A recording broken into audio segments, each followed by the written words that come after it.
اور حضرت علی رضی اللہ تعالیٰ عنہ بھی نہیں چاہتے تھے خلافت کی بیعت لینا، لیکن آخر کیا کرتے؟ کیا وہ امت کو بغیر خلیفہ کے چھوڑ دیتے؟ حضرت زبیر سے کہا گیا، انہوں نے نہیں مانا، رد کر دی بات۔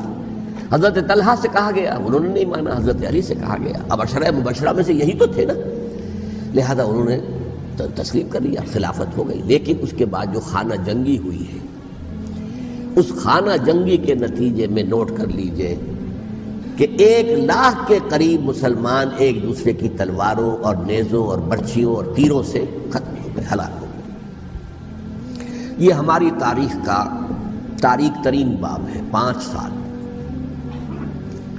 4.5 سال حضرت علی کی خلافت کے اور 6 مہینے حضرت حسن کی خلافت کے رضی اللہ تعالی عنہ۔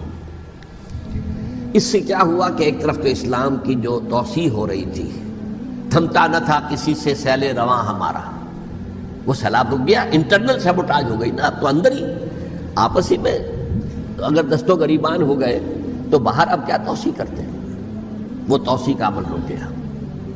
اور یوں سمجھیے کہ جیسے ٹرک اگر کبھی چل رہا ہو، بھرا ہوا ہو، لوڈنگ، اور وہ چڑھائی چڑھ رہا ہو، تو اگر کہیں موشن ٹوٹ جائے، ٹرک کو رکنا پڑے، تو ڈرائیور کے جان پر بن جاتی ہے، اس لیے کہ اس کو دوبارہ سٹارٹ کرنا، اور جبکہ وہ چڑھائی پر ہے، انکلائن پر ہے، آسان کام نہیں ہوتا، خطرہ ہوتا ہے وہ پیچھے جو ہے وہ نہ جائے۔ اور پہاڑی علاقوں میں آپ کو معلوم ہے ذرا پیچھے چلے جانے کا مطلب جو ہے بہت خطرناک جو ہے نتیجہ نکل سکتا ہے۔ بہرحال حضرت علی رضی اللہ تعالیٰ عنہ نے اپنے خلافت میں ایک کام یہ کیا، اب اس کی کیا مصلحتیں تھیں یہ تو انہی کے علم میں ہوگا، ہم قیاس کر سکتے ہیں، میں اس میں نہیں جانا چاہتا۔ ابھی تک خلافت کا مرکز تھا مدینہ منورہ، حضرت ابوبکر، حضرت عمر، حضرت عثمان، وہیں جہاں حضور صلی اللہ علیہ وسلم رہے تھے اور جہاں پر کہ حضور مدفون تھے۔ لیکن حضرت علی نے اپنا مرکز جو ہے وہ کوفہ بنا دیا۔ اچھا، اس کی ایک ظاہری وجہ یہ سمجھ میں آتی ہے کہ اسلام کا جو پھیلاؤ ہو گیا تھا، وہ سلطنت اتنی وسیع ہو گئی تھی کہ مدینہ منورہ بہت جنوب میں اور بڑے صحرا کو عبور کر کے جانا ہوتا تھا۔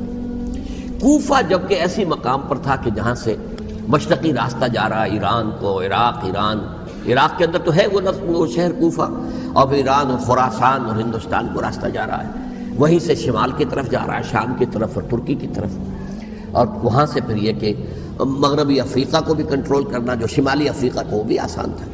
بہرحال حضرت علی نے کوفہ کو اپنا مرکز بنایا، اور نتیجہ یہ ہوا کہ سبائیوں کا بھی مرکز وہی بن گیا، چونکہ انہوں نے اپنے آپ کو گردا گرد رکھا حضرت علی کے رضی اللہ تعالیٰ۔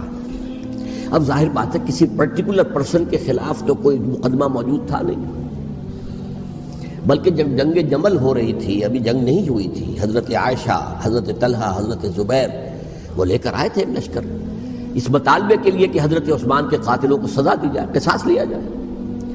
حضرت علی رضی اللہ تعالیٰ عنہ سے گفت و شنید ہو رہی تھی، حضرت علی جو ہے اس پر آمادہ ہو گئے کہ ٹھیک ہے، میں جو بھی قاتلین عثمان ہیں ان کو گرفتار کر کے سزا دوں گا۔ عین اسی وقت کوفے کی مسجد کے اندر جو ہے 10,000 کا مجمع کھڑا ہو گیا، ہم سب قاتل عثمان ہیں، لو ہم سے بدلہ کہاں سے لوگے؟ اور انہوں نے کیا کیا، جاتے ہی جنگ چھیڑ دی، جب چھڑ جائے تو یا مرو یا مارو، اس کے علاوہ تو کوئی چارہ کار ہوتا ہی نہیں۔ ایک رات میں 10,000 مسلمان شہید ہوئے، جن میں 2 عشرہ مبشرہ میں سے حضرت زبیر اور حضرت طلحہ رضی اللہ تعالیٰ۔ تو یہ صورت تھی، سبائیوں نے گھیراؤ کیا حضرت علی کا رضی اللہ تعالیٰ۔ حضرت معاویہ دعوے دار نہیں تھے خلافت کے، قطعاً نہیں، ان کا صرف ایک دعویٰ تھا، اور وہ یہ تھا کہ عثمان کے قاتلوں کو گرفتار کرو، یا خود سزا دو یا ہمارے حوالے کرو، ہم اس سے قصاص لیں گے۔ اس لیے کہ قبیلہ بنو امیہ کا تھا، اور حضرت امیر معاویہ بنو امیہ میں سے، تو ایک خاندانی طور پر جو ہے ہم قصاص لیں گے ان سے جنہوں نے قتل کیا ہے حضرت عثمان۔ لیکن یہاں ظاہر بات ہے کہ حضرت علی رضی اللہ تعالیٰ عنہ کی طرف سے مطالبہ یہ ہوتا تھا، تم پہلے میری بیعت کرو، میرے ہاتھ مضبوط کرو تاکہ میں ان کے خلاف کوئی اقدام کر سکوں۔ لیکن انہیں یہ اندازہ تھا کہ اگر میں نے بیعت کی تو ظاہر بات ہے کہ حضرت علی تک پہنچنے سے پہلے مجھے گردن اڑا دیں گے یہ لوگ، اس لیے کہ سبائی جو ہے وہ آپ کو گھیرے ہوئے۔